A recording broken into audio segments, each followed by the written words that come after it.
Let's get the first question out of the way before the intro. Will somebody go to Max Verstappen this weekend into doing something a little bit naughty? Hi, my name's Kimmy. I talk about Formula One in the world's second worst accent, and these are my 3 burning questions for the 2025 Austrian Grand Prix. As many people, including myself, have already pointed out, Max Verstappen's penalty point situation doesn't relax a bit until after the Grand Prix on Sunday, which means he is still at risk of a race ban for Silverstone, and honestly, if someone's really cheeky or he does a big naughty sometime during practice or qualifying, in theory, he could even still get nixed for Red Bull's home race. The shenanigans that went on under the safety car in Canada, in my opinion, showed that George Russell is definitely looking to get Max pinged for something. Sure, you can argue he was keeping up his tyre temperatures and all that, which is exactly what Mercedes did in the steward's room, but the idea that the race might have finished with a lap or 2 of racing kind of seems silly, when you consider that the incident in question happened towards the end of lap 68 of a 70-lap Grand Prix, and Lando Norris's prone McLaren hadn't even been fully hooked onto the telehandler yet. I mean, sure, they could have still gone racing for one final lap if the stars aligned, but the likelihood was pretty slim, and the extreme to which Russell got his nose right up the back of the safety car and then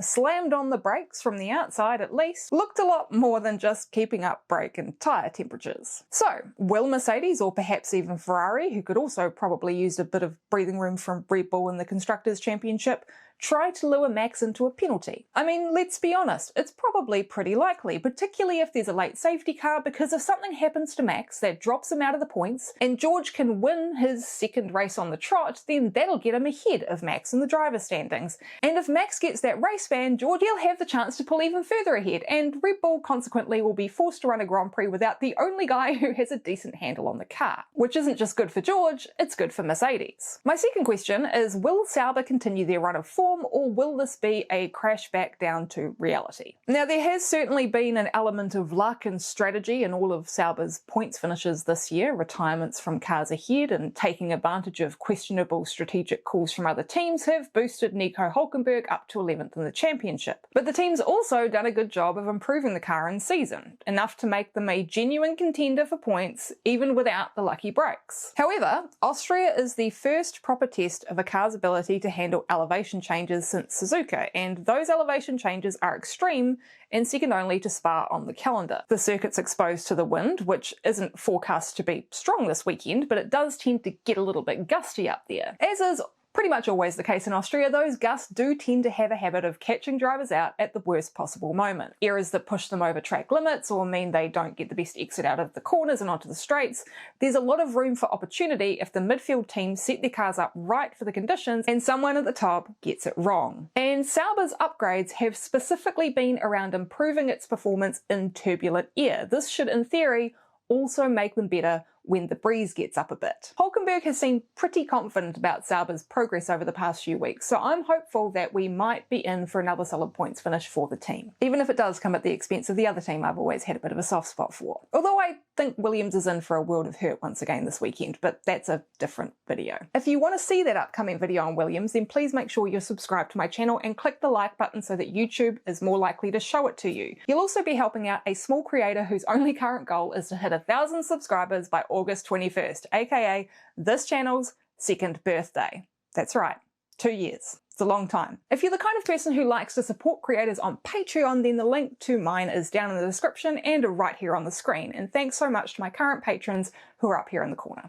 I love you guys. You guys are the best. Alright, now that the self-promotion's out of the way, what's the final question? Will Lando Norris improve his Q3 form, or will this be yet another weekend where he can't quite string it together when it matters? So far this year, Norris has come out on top of the qualifying battle, if you're only looking at Q1 and Q2. With a 9-3 advantage over Piastri in Q1 and 8-4 in Q2, it's a bit of a shock to see him being so comprehensively beaten by his teammate when it comes down to the final lap where it all has to be put on the line. Piastri's currently beating Norris 8-4 in qualifying, which is a stark contrast to the same point in the season last year where he'd only come out on top of the quali battle 3 times. Now, McLaren appears to have made some changes that have improved Lando's ability to extract the most out of the car, but it's still not perfect. Lando himself has admitted that the issues he's having this year stem from a lack of confidence in what he's feeling inside the cockpit, that it all feels a bit numb based on how he's used to experiencing the physical feedback, and he's had to change what parts of his body he uses to interpret the car's attitude. Now, I'm sure that most of you have experienced the road car equivalent of this at some point in your life. You might be like me and be used to driving older cars with heavier steering and more physical linkage between the mechanics of the car and the driving inputs like steering and pedals. Then you jump into a newer vehicle and everything just feels kind of wrong. The brakes have no nuance and feel either like they're on or off. The steering feels disconnected and you just lack the confidence to be able to take that gap or put the power down when exiting a corner, because you just kind of can't feel what the car is going to do in a way that makes sense to how your brain's conditioned. What Lando Norris is experiencing is kind of the F1 version of this. Yeah, it's completely different when talking about the actual mechanics, but the theory is the same. He's been used to driving a McLaren that provides driver feedback through physical contact points in a very specific way, and the adaptation process means it's harder to push the car to the absolute limit because F1 is a confidence sport. You want to know that that car's not going to step out and put you in the wall. To be able to drive a car at 100% or even 98, you need to know it's not going to do something unexpected, or you're not going to misinterpret what you're physically feeling inside the cockpit. And that's not to say that Lando hasn't just flat out made mistakes this year. He absolutely has, including a bloody big one a couple of weeks ago in Canada. But McLaren hasn't really done him any favours by changing fundamental characteristics of the car that have been in place